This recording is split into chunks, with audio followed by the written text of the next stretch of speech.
Hello guys, and welcome to a Tiger Strike KFM build guide.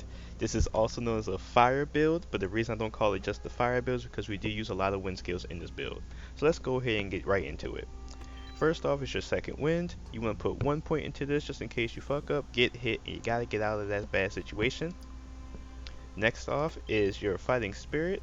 You want to take this straight down to the party buff version. Most case scenario, you're going to use the party buff version when you have multiple party buffs in your group, like two sins. You can use the solo version to override the party buff version, so you can have two buffs coming out plus your own buff come out and increase your DPS.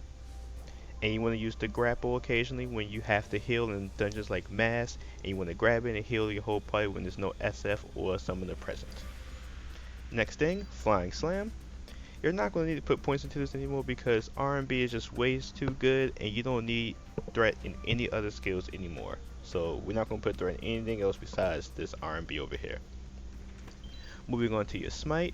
Stage 4 tier 3, best DPS goes into Palm, goes into Pivot Kick. Because this is a Tiger Strike build, we're going to use Searing Blow. That means take it down to stage 3 tier 3. Iron Shoulder, and this is an example of me using my wind skills. You're going to go ahead and take it down stage 2 tier 4. The fire version does the same thing, it just has two less skills that come out of it, so it just doesn't make sense to use this when we do not have elemental accessories. Then we're going to go over to our counter. Now this is where it really gets a little bit tricky. Now with the R&B upgrade, like I said before, you don't need threat from any skills besides your R&B. So we now take our elbow smash down stage 2 tier 5 so that we can actually have a reason to block and increases your DPS, and you really don't need the defense and the iframes from the original stage 4 tier 5. The only time I recommend using stage 4 tier 5 is if you're new to a dungeon, you're not exactly sure what the boss do, and you want a little bit more safety when you're actually tanking. But even when you're tanking and you become comfortable, you want to always go with stage 5 tier 2. Moving on to your Tiger Strike. Of course, you're going to have your Tiger Strike and your Tiger Strike build. This is very important to get the Hung Moon skill for. The difference between the Hung Moon skill and the non-Hung Moon skill is a huge difference in DPS. Even though this only says 1.1k DPS, that actually gets multiplied by your crit damage, and it is just a big number that adds up over time. So I highly advise, if you don't have your Hung Moon Tiger Strike, definitely get your Hung Moon Tiger Strike. Next thing up, we're going to go ahead and take our leg sweep all the way down to our shin kick. Now, we don't often use shin kick, especially with the new restraint skills being in the game. You're going to be using your 1-2 punch, which is going to override your 2 when you have it. But at the end of an enemy grapple, you do want to kick out a shin kick just to have some free palms come up, or if you have a destroyer grabbing it, the last 2 seconds of a destroyer grab does not give restraint, and it's good to have this skill just to get those free layers of palm while the target is still grabbed. Now, Comet Strike, we're going to take this straight down, stage 1 tier 5. I'll explain the reason you go this way instead of going this way in my DPS rotation guide, so feel free to look out for that when that comes out. Pivot Kick. Now, I was really torn between Hellfire Kick and Pivot Kick. I did some testing, and Pivot Kick just seems to be a decent amount better than Hellfire Kick. Hellfire Kick pulls through when you're actually doing it at stage 4 of your fire build, but outside of being in stage 4, Pivot Kick just seems to be better, and it just hits a little bit harder, so we're going to stay with Pivot Kick, and we get to save a point now. Straight Jab, that's your LMB. You don't use LMB in Tiger Strike build at all, so it has no points in it. Guiding Fist, your R&B. Of course, put a point into this when you're tanking, take a point out of it when you're not. Firestorm Kick, we're going to take that down stage 2 tier 2. The reason we go down this stage is because all the other stages give you like instant focus, and you don't want instant focus. You don't want to hit it and just get like 12 focus. You want to have some focus come over time so you can hold your Tiger Strike down and get a few more free Tiger Strikes than just getting 12 focus when you're at 8 focus. So we go down stage 2 tier 2 because of this.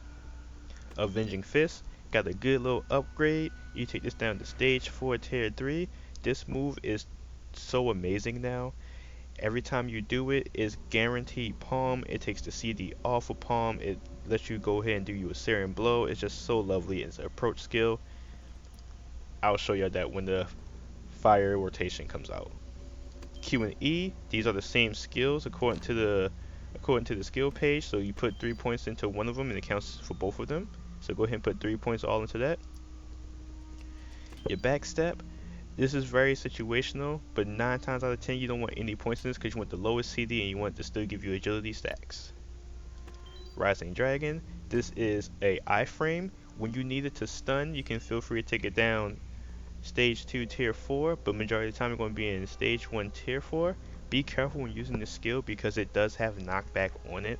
So when you're trying to iframe and the target can be CC, you put that one knockback on it because you're trying to iframe, you can ruin the BD or destroyer CCing it, trying to get that grab off, and just make sure you just don't do this. Next skill is Leading Palm. We don't put no points into that. Leading Palm is better than Roaring Tiger because it does a multiple of its damage based on how many layers of palm you have on the target. So you always do Leading Palm at stage 4, so we'll do 4 times this number that you're actually seeing here now. And that does some pretty big numbers, guys, about 30k for myself. Flurry, you take it straight down, gives you a 1 whole second iframe, reduces the CD of Searing Palm, and it's just an approach skill. It's just a beautiful skill to have. When need be, you can go ahead and spec this into days. 9 times out of 10 you're not going days as a KFM just because Comet Strike is the other skill you have to use the days, and you really don't want to sacrifice this Comet Strike because Comet Strike is your burst. Trimmer, you want to take this down stage 2 tier 4 majority of the times. If you really need to, you can take it down stage 3 tier 4. The only difference between stage 2 and stage 3 is stage 3 gives you additional threat, while stage 2 pulls the target towards you from 8 meters. As a tank in this game, unless you're doing very poor DPS, you're never going to have an issue holding aggro, because for somebody to take aggro from you, they have to do at least 2 times your damage to take aggro from you. So that scenario doesn't really come up when you need to spec additional aggro. And now this is also the other skill you want to spec for stun. If you want to spec it for stun, go and take it down stage 1 tier 3, and you will combo that with your Rising Dragon stage 2 tier 4, so that way you can have 2 stuns on.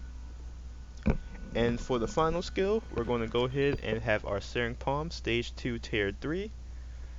Reason we don't use stage 1 tier 3 because it does the same exact thing. Yes, it's fire damage, but we don't have elemental accessories like I said before, and the wind version just lets the first 2 layers of palm last 5 seconds longer. You're not going to notice this in most scenarios because you're going to go straight from stage 1 to stage 4 with probably like no downtime at all. But in that very rare scenario where you do get hit away from the boss or a mech is happening, those extra 5 seconds of stage 1 to stage 2 palm can save your palm from just wearing out and you not having palm for X amount of time. So for now we're going stage 2 tier 3.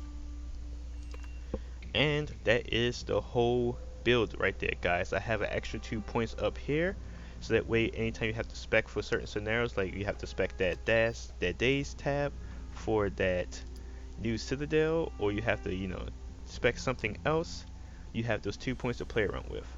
Thank you guys for watching the video, and this is Ristavani from Malevolence. See you guys next time.